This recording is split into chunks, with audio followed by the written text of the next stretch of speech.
Llevamos varios días meditando, varios domingos meditando sobre el Evangelio de San Lucas. El hecho de, no queda otro remedio, pero el hecho de ver fragmento a fragmento quizá nos impide ver el conjunto. Recordad, desde hace varios domingos, cuando empezamos con la meditación de las bienaventuranzas, os dije la moral cristiana, recogida y reflejada sobre todo en las bienaventuranzas, no tiene sentido si no es con la perspectiva de la vida eterna. Habiendo olvidado, no negado oficialmente, pero olvidado en la práctica, la mayoría de nosotros, la existencia de la vida eterna, la moral cristiana se convierte en algo cada vez más difícil, no solamente difícil, sino cada vez más incomprensible de practicar. No es que nuestros mayores tuvieran una vida más fácil que la nuestra, al contrario, pero ellos sabían que la vida de aquí era solo una pequeña parte del conjunto de la vida y que esa pequeña parte era importantísima porque marcaba, decidía lo que iba a ser el resto, la vida eterna. Suprimido eso de nuestra vida real, repito, la Iglesia jamás ha negado esto, gracias a Dios, pero en la práctica la mayoría de los católicos vivimos como si fuéramos ateos. Es decir, vivimos pensando que todo se reduce a esto y que el día de nuestra muerte simplemente es el final. No negamos la existencia de la vida eterna, pero en la práctica sí. No tenemos en cuenta que hay una vida más allá de esta vida y que en esa vida vamos a recibir el premio o el castigo en función de lo que hayamos hecho aquí. La vida de aquí empieza, pero no termina nunca porque continúa. El paso entre esta vida y la eterna es el juicio.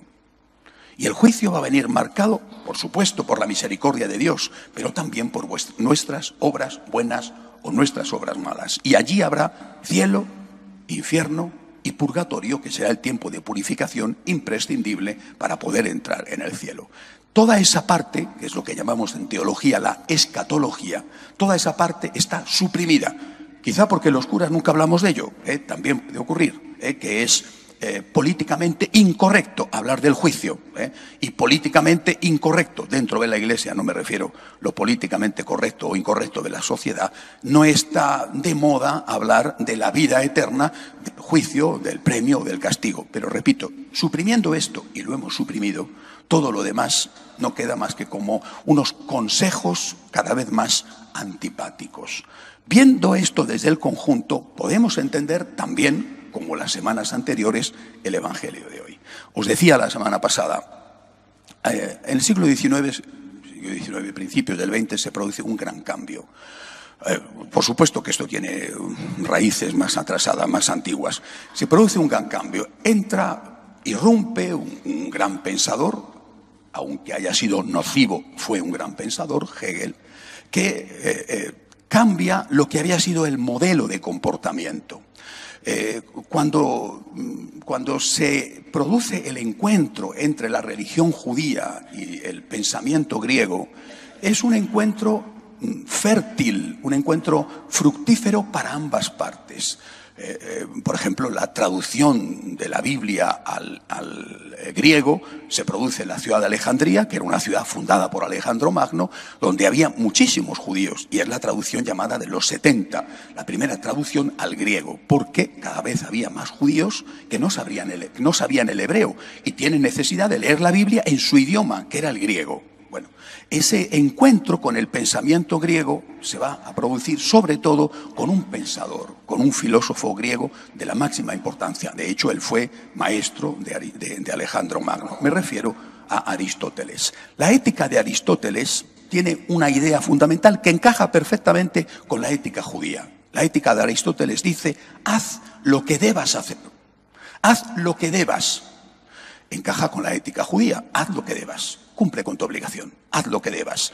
No tanto pensando en el cielo, ni en ese momento los judíos eran creyentes en el cielo, tendremos que esperar hasta los macabeos para que esto ocurra, ni siquiera, desde luego, eran creyentes en el cielo, los griegos o los romanos tenían un concepto de vida eterna muy singular. Bueno, haz lo que debas, porque haciendo lo que debes vas a ser feliz en la tierra. Ellos ambos pensaban más en la tierra que en el cielo.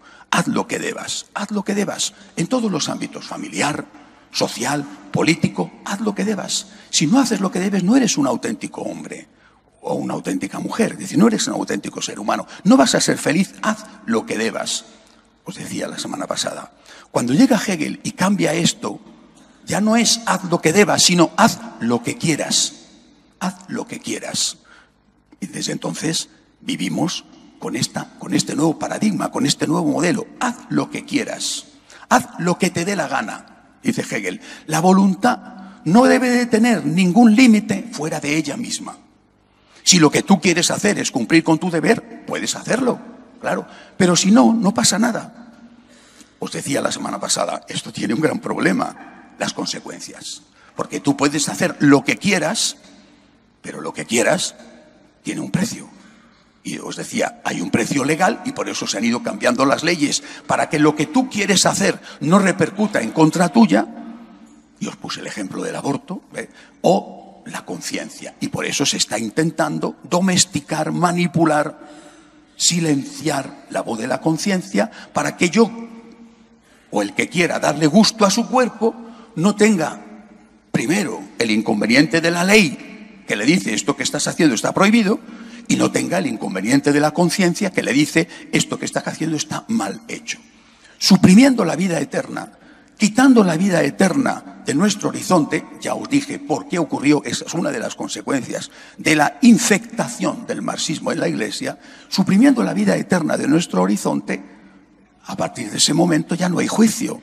Y si no hay juicio, y si la ley me permite hacer determinadas cosas, cada vez la ley es más permisiva, entonces no tengo conciencia, o mi conciencia está domesticada, no hay sanciones públicas legales, ahora sí puedo hacer lo que yo quiera.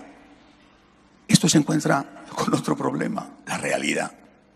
No me refiero a la realidad legal, no me refiero a la realidad ética de tu conciencia, que están ambas domesticadas, me refiero a la pura y dura realidad. Las cosas son como son.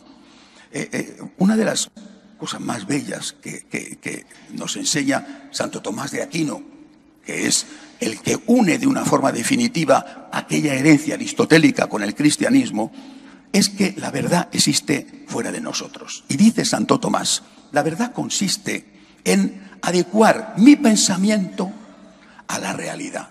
No adecuar la realidad a mi pensamiento, sino mi pensamiento a la realidad.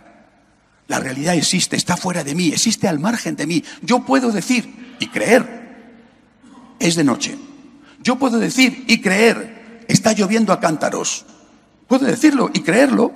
Si estuviéramos en una habitación cerrada, insonorizada, podría decir, es de noche y llueve a mares. Ya quisiera yo que lloviera a cántaros con la sequía que estamos padeciendo. Pero es de día, hace un sol espléndido y no cae ni una gota de agua. La verdad es que mi pensamiento se adecue a la realidad, porque eso es bueno para mí. Esta es la base del cristianismo y esta es la base de la ética cristiana. Las cosas existen. Es decir, fumar es malo. Beber en exceso es malo. No es que yo puedo decir, hago lo que quiero, no está prohibido fumar. Cada vez está más prohibido. No está prohibido fumar. Han cambiado la conciencia y me han dicho que fumar es estupendo desde el punto de vista moral. Yo puedo fumar.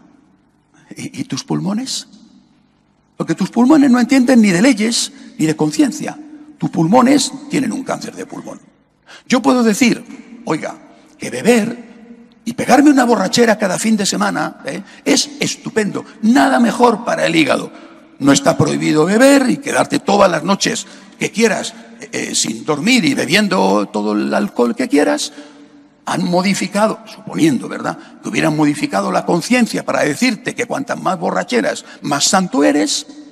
¿Y tu hígado? Porque tu hígado no entiende ni de leyes ni de manipulaciones de conciencia. Tu hígado te dice cirrosis.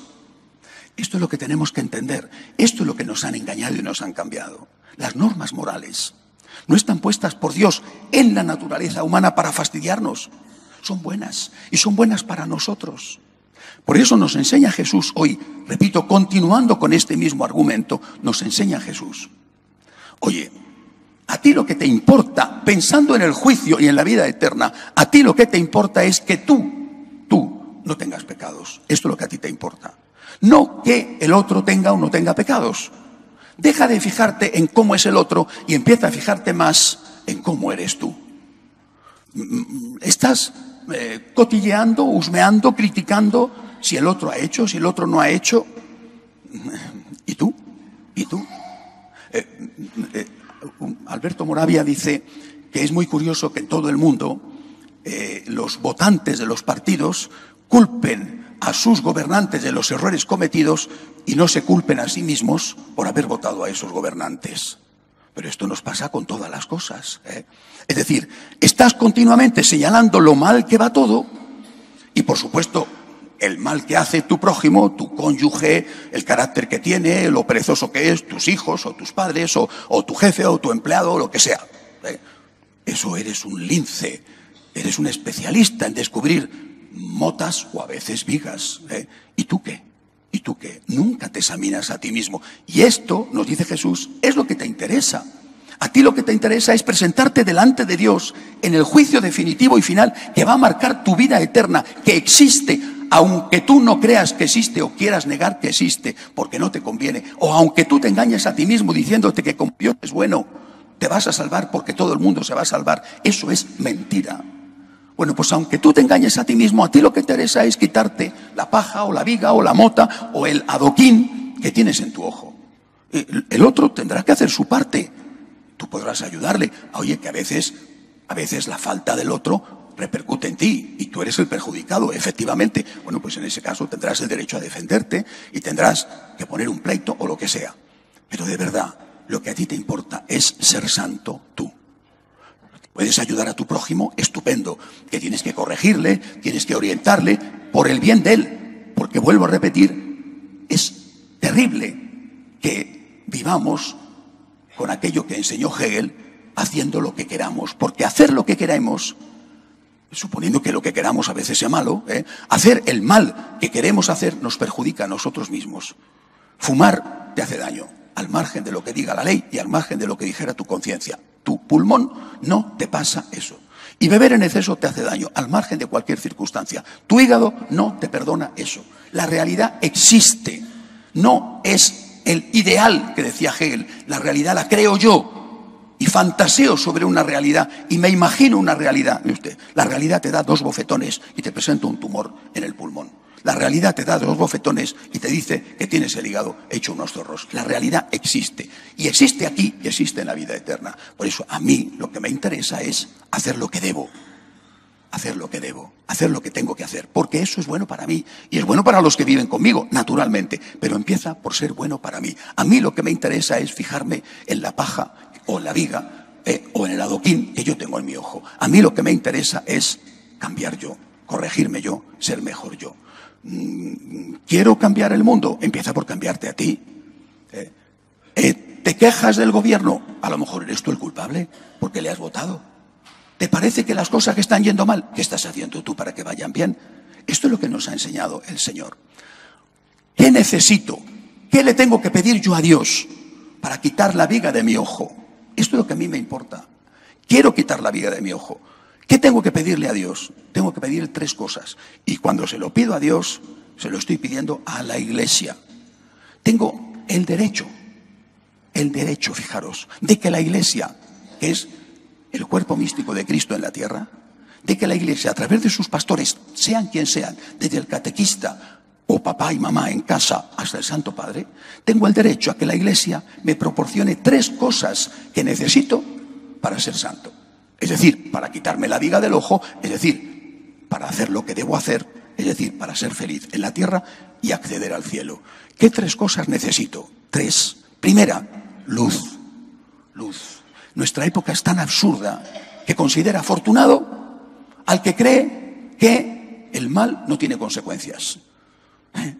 ¿Consideraríamos afortunado hoy en día al que creyera que fumar es bueno? Diríamos no. ¿Consideraríamos afortunado hoy en día al que creyera que defraudar a Hacienda es una cosa maravillosa y que no le van a pillar nunca? Pero Dios, ¿qué me estás diciendo? El mal tiene consecuencias, siempre, para ti y para los tuyos, aquí y en la vida eterna. Por tanto, yo necesito saber qué es el bien y qué es el mal. Necesito luz, es lo primero que pido. Señor, dame luz. Dame la luz de tu fe, de tu conciencia, para que yo la tenga en mi conciencia. Dame luz. Necesito tu enseñanza. Cuando una persona me dice esto es bueno y esto es malo, me está ayudando, no me está perjudicando. Si una persona te dice fumar es malo, te está haciendo un bien. Si una persona te dice si no prestas atención a tus hijos vas a tener muchas lágrimas y mucho sufrimiento en el futuro porque no les has educado como debías, te está ayudando. Es decir, cuando te están indicando y te están enseñando a distinguir el bien del mal, te están haciendo un bien. Yo necesito, quiero, exijo que la Iglesia me enseñe bien, primero. ¿Qué necesito además? Pues hombre, la luz no es suficiente. La luz puede ser cegadora, la luz puede ser dañina. No te pongas a mirar en pleno mes de agosto en la canícula al sol, te quedas ciego. ¿Qué necesito? Además de la luz que me dice lo que debo de hacer, necesito ayuda para hacerlo. Necesito la gracia de Dios, la gracia. ¿Cómo accedo a la gracia? La gracia me viene dada, pero ¿cómo accedo a la gracia? A través de los sacramentos. Necesito la gracia. Por ejemplo, la gracia que me viene a través de la Eucaristía. Necesito comulgar. La gracia que me viene a través de la oración. Necesito la gracia de Dios. El católico no se siente Superman. No es Superman porque nadie lo es. Superman no existe. No es Superman y no se siente Superman. El católico siempre tiembla las rodillas. Siempre. A nosotros siempre nos tiemblan las rodillas. A nosotros siempre nos da miedo. Porque sabemos lo que somos. Y sabemos que no caer en la tentación es muy difícil. Y por eso los católicos lo que hacemos es pedir ayuda. Perdóname, Señor, soy un pecador, no soy digno de que entres en mi casa, yo confieso que he pecado, ayúdame, Señor. Pido la gracia y le pido a la Iglesia que me dé la gracia y que me la dé a través de los sacramentos. Por ejemplo, que los sacerdotes estén accesibles para confesar, que los sacerdotes celebren la Santa Misa. Necesito los sacramentos, necesito la gracia. ¿Qué tercera cosa necesito? Vale, ya sé el camino, la luz. Tengo la gracia de Dios, la fuerza de Dios, la ayuda de Dios para recorrer el camino. Pero a veces no lo hago. San Pablo es el primero que lo dice. El bien que quiero hacer, dice San Pablo, hay veces en que no lo hago y hago el mal que no quiero hacer. Nuestra experiencia normal. Quiero hacer el bien y a veces hago el mal. Cometo pecados. Serán pecaditos, pecados leves, serán pecados graves, cometo pecados. ¿Qué es la tercera cosa que necesito y que le pido a la Iglesia? Necesito la misericordia de Dios, es decir, la confesión. Hay vida eterna, no lo olvidéis nunca, hay vida eterna. La hay. Y vivamos con esta certeza, que no solamente es un consuelo para cuando llega la muerte nuestra o de los nuestros, es que es una luz para el camino. Hay vida eterna, hay juicio, me van a juzgar en función de mis obras. A mí lo que me interesa es quitar la viga de mi ojo y no andar fisgoneando en la paja o viga o lo que sea que tiene mi vecino, porque yo lo que quiero es vivir con Dios eternamente. Por lo tanto, yo necesito, y lo necesito de verdad, necesito luz, necesito que el Señor me ayude para hacer el bien y evitar el mal, y necesito siempre de su divina misericordia. Que así sea.